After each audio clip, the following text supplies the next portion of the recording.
there, it's Squire Mellori.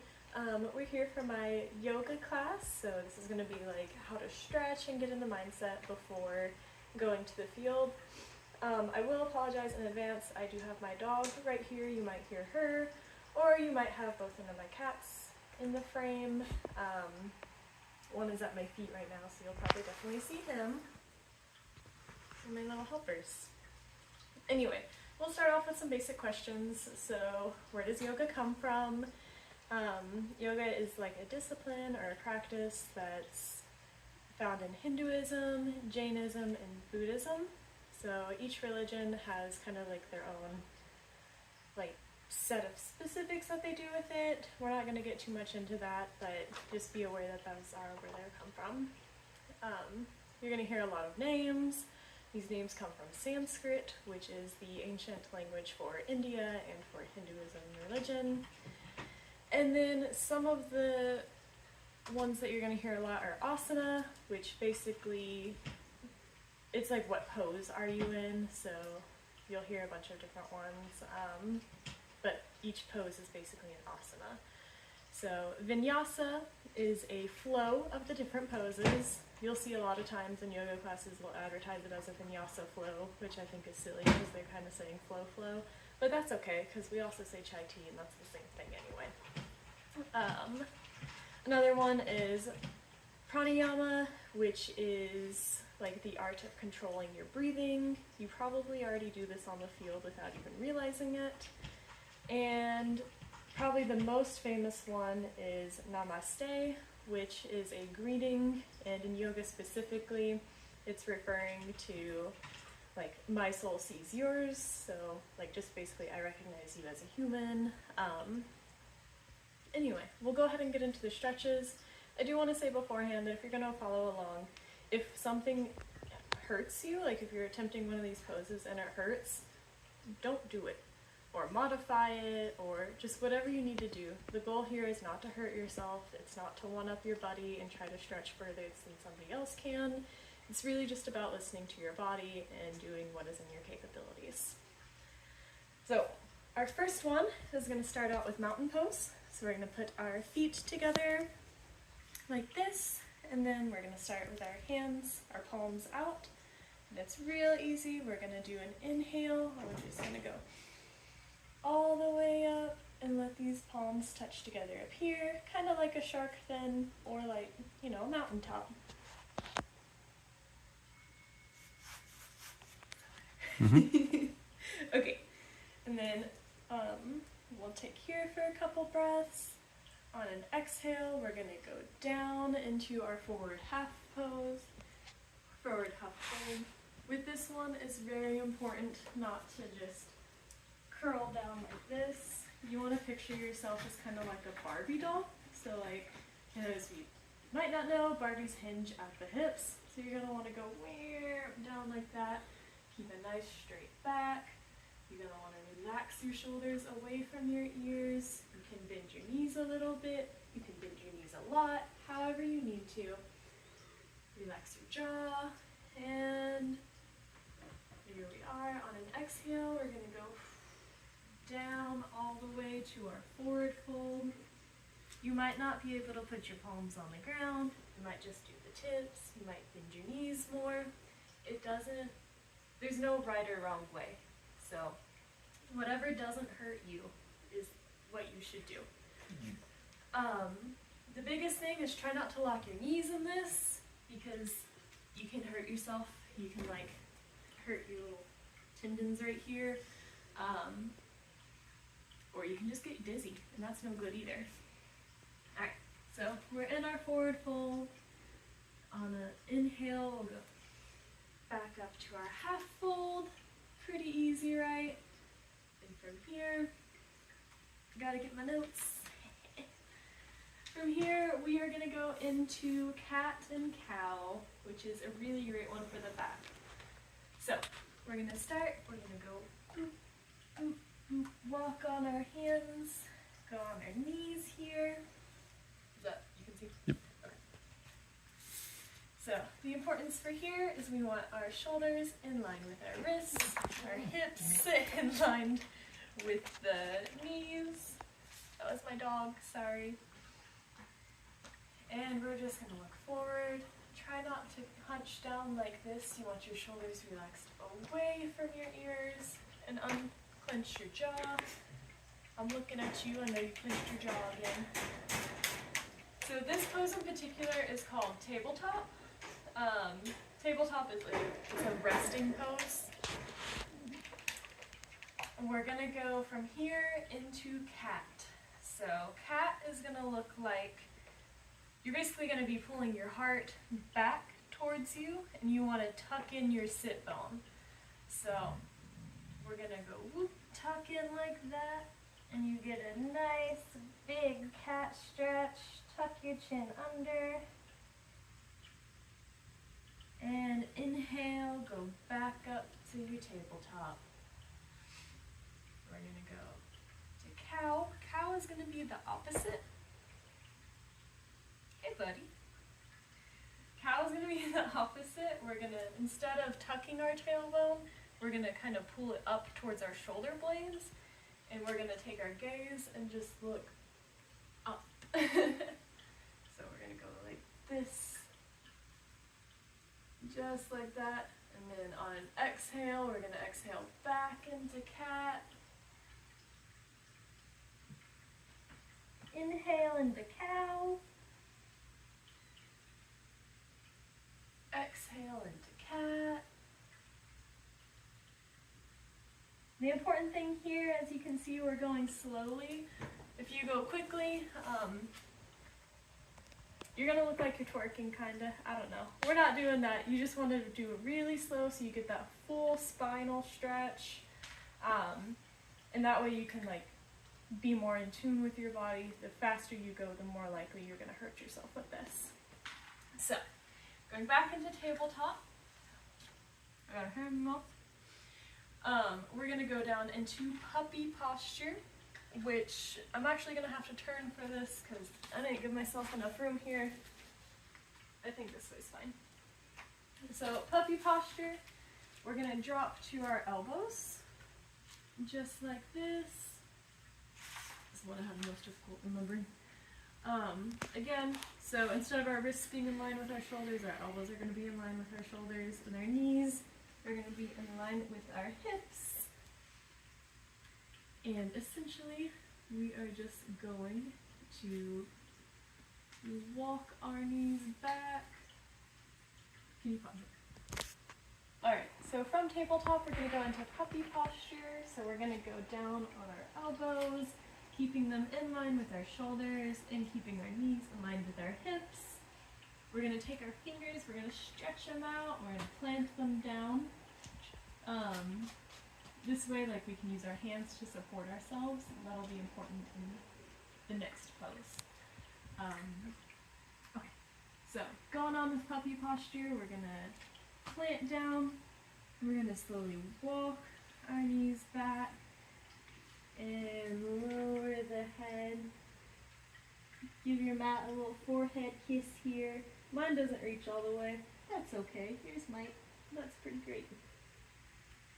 And we'll just take a moment to breathe in this. And from here, we'll go into down dog.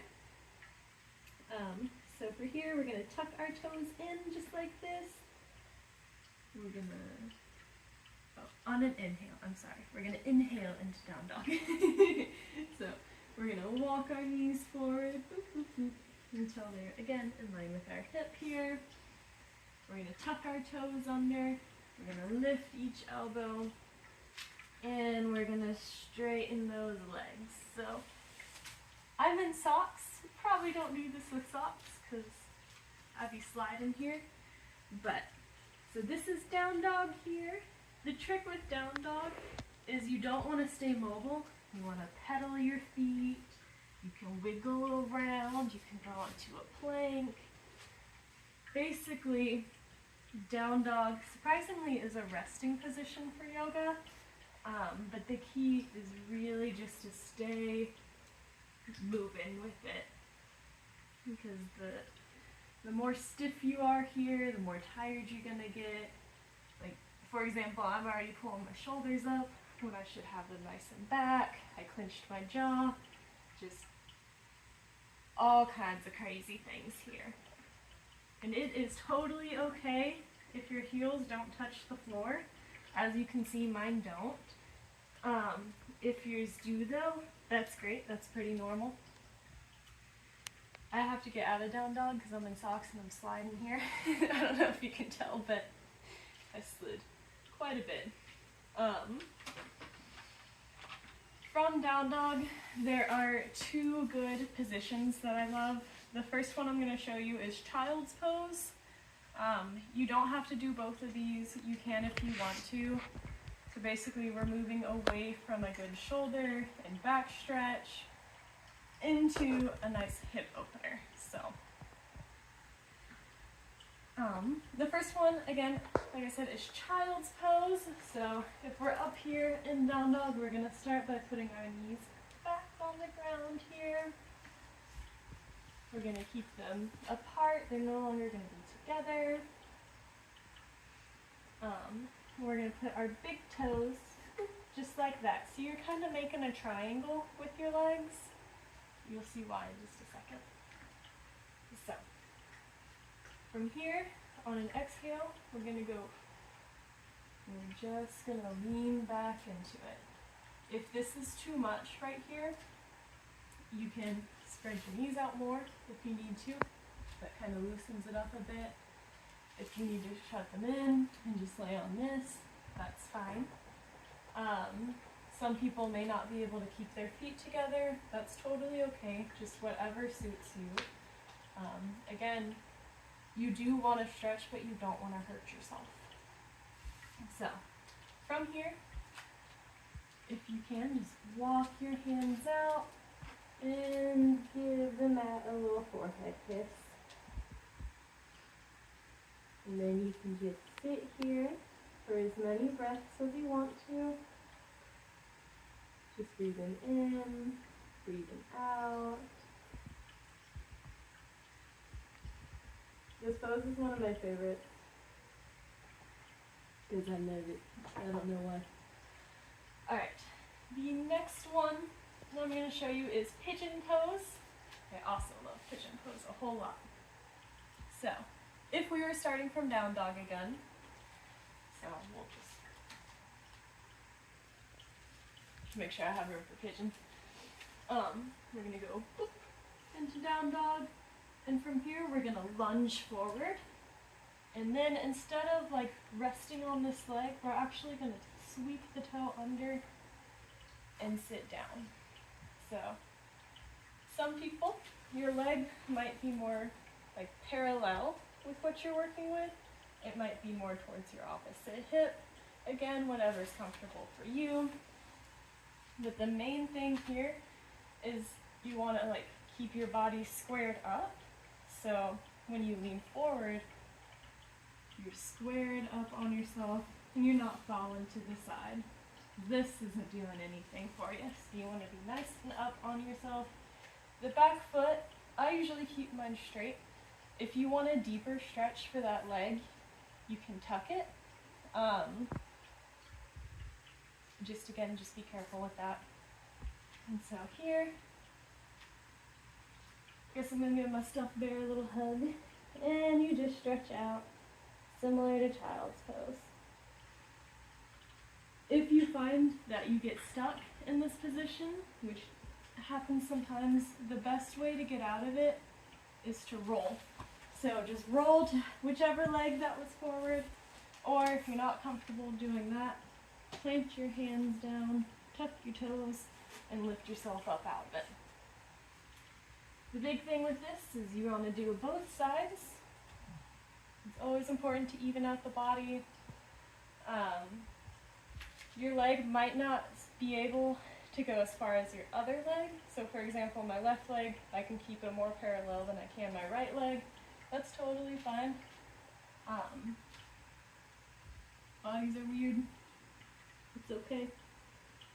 And we're going to take a few breaths here. Again, if you need to get out of this position, kind of in a hurry, you want to roll towards whichever leg is forward. So my right leg is forward, I want to roll to the right. And then the last pose we're gonna go over today is like the best pose. We're just gonna put our feet out. I'm gonna take the clip out of my hair. We're gonna lean back and relax. And this is corpse pose. Corpse pose is really just about breathing, being one with yourself, really attuning to your own body. You can take a moment to meditate, set your goals for the day. Maybe you want to do left-handed swings if you're right-handed. Maybe you want to just, I don't know, kill one specific boardman one time.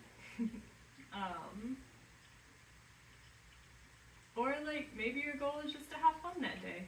You know, just whatever you need it to be. The important thing is don't hunch your shoulders up towards your ears. Keep them nice and relaxed away from them. Keep your jaw unclenched. They say with your palms that if you keep them up away from your body, then you're more attuned, or you're more open to giving and receiving energy from the environment around you. Or if you keep them down, then you're kind of just like more in tune with yourself that day. Whatever you prefer. I like to do what's most comfy, which is just this, because I'm kind of lazy. And that's it. So, dusty. If you did that whole routine with me, then you stretched your back, you stretched your core, your legs, your arms, your shoulders. It's just a nice overall stretch. If you feel like you do need more arm stretches, some simple ones that I like is just stretching across the body, but always flex your hand up or down. That just kind of gives more of a stretch right in here.